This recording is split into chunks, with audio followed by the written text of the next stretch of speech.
అందరికీ నమస్కారం.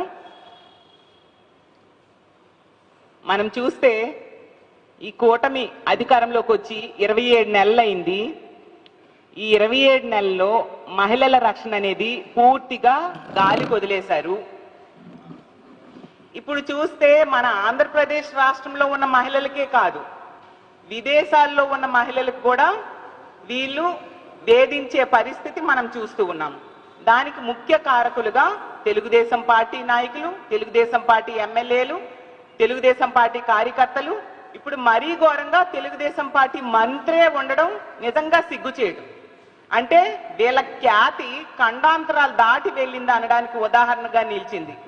ఎందుకంటే తెలుగుదేశం పార్టీకి చెందిన ఒక మంత్రి ఒక ఎన్ఆర్ఐ మహిళను వేధించాడు అని చెప్పి ఆ మహిళ సోషల్ మీడియాలో పోస్టులు పెట్టింది. అలాగే మంత్రి గారి లోకేష్ గారికి కూడా చెప్పడం జరిగింది. కానీ ఎటువంటి స్పందన లేదు.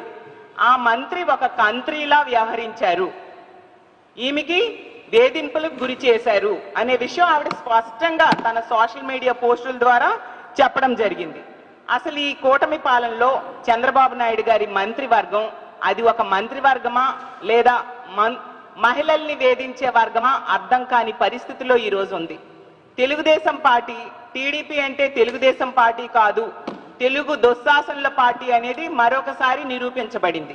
ఎందుకంటే చూసాం మనం, ఒక ఎన్ఆర్ఐ ఆవిడ, ఒక మహిళ, మన తెలుగు మహిళే ఎన్ఆర్ఐ, సోషల్ యాక్టివిస్ట్, ఒక స్వచ్ఛంద సంస్థ ప్యూర్ సర్వీస్ ఆర్గనైజేషన్ కి ఆవిడ ఫౌండర్. డల్లాస్ లో ఉండే ఆవిడ, మన మంత్రులు డల్లాస్ లో నాటా సమావేశాలకు వెళ్ళారంట. ఒక మంత్రి తాలూకా అపాయింట్మెంట్ ఆవిడ అడిగిందంట.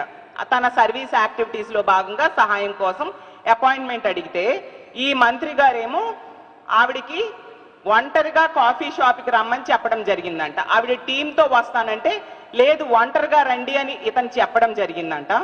మరీ దారుణంగా ఏంటంటే అతని కాళ్ళు చేతులు ఉన్న ఫోటోలు కూడా తీసి పంపడం జరిగిందంట. అసలు ఎంత దిగజారిపోతున్నారేంటి తెలుగుదేశం పార్టీ నాయకులు అర్థం కాని పరిస్థితి. అంటే మన ఆంధ్రప్రదేశ్ పరువుని ఇక్కడ తీస్తున్నారు సరిపోదా, ఇప్పుడు ఖండాంతరాలు దాటి వేరే దేశంలో కూడా మన రాష్ట్ర పరువుని తీయడం అవసరమా మంత్రి గారని నేను అడుగుతూ ఉన్నాను. మరి నారా లోకేష్ గారు, మరి మీకు ఆవిడ కంప్లైంట్ ఇచ్చారు కదా, పేరు కూడా చెప్పారట, ఆవిడ మీకు తెలుసట, మీ తెలుగుదేశం పార్టీ నాయకులు అందరికీ తెలుసంట ఆవిడ. మరి దీని మీద స్పందించాలి కదా, మీరు ఎందుకు నోరు విప్పట్లేదు? ఎందుకు ఆ మంత్రిని కవర్ చేసుకోవడానికి, రక్షించడానికి మీరు ప్రయత్నిస్తూ ఉన్నారు? ఈరోజు కేబినెట్ సమావేశం కదా, మీరు మీ పక్కనే అలాంటి మంత్రిని కూర్చోబెట్టుకుని ఈ సమావేశంలో ఎలా పాల్గొంటారు? అతన్ని వెంటనే బర్తరఫ్ చేయాల్సిన బాధ్యత చంద్రబాబు నాయుడు గారి మీద లేదా నేను అడుగుతూ ఉన్నాను. ఆవిడ ఎంత డైరెక్ట్ గా శైలా అనే సోషల్ మీడియా ద్వారా ఆవిడ అందులో ఆ అకౌంట్ ద్వారా ఆవిడ పోస్ట్ చేస్తూ ఉన్నారు. చూడండి, ఆవిడ Nara Lokesh clean up your cabinet bro, contact me if you want details on sleazy minister of yours అని స్పష్టంగా ఆవిడ చెప్పారు. దీని మీద ఎంక్వైరీ చేయాల్సిన బాధ్యత మీకు లేదా? అసలు ఆవిడ ఫోటోలు అలాగే చాట్ తాలూకా డీటెయిల్స్ అన్ని కూడా మంత్రి గారి ముందు పెడతాను, నా దగ్గర అన్ని సాక్ష్యాలు ఉన్నాయి అని చెప్తూ ఉన్నారు. మరి వెంటనే లోకేష్ గారు అవన్నీ తీసుకొని ఫోరెన్సిక్ టెస్ట్ చేసి ఈ నిందితుడైన మంత్రిని వెంటనే బర్తరఫ్ చేసి కేసు పెట్టి విచారణ చేసి నిజ నిజాలు బయటికి తీసుకొచ్చి ప్రజలకు చెప్పాల్సిన బాధ్యత లోకేష్ గారికి లేదా అని నేను అడుగుతూ ఉన్నాను.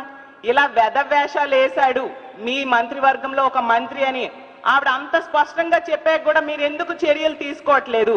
ఇదేనా మహిళలకు మీరు ఇచ్చే గౌరవం లోకేష్ గారు అని నేను అడుగుతూ ఉన్నాను. అసలంట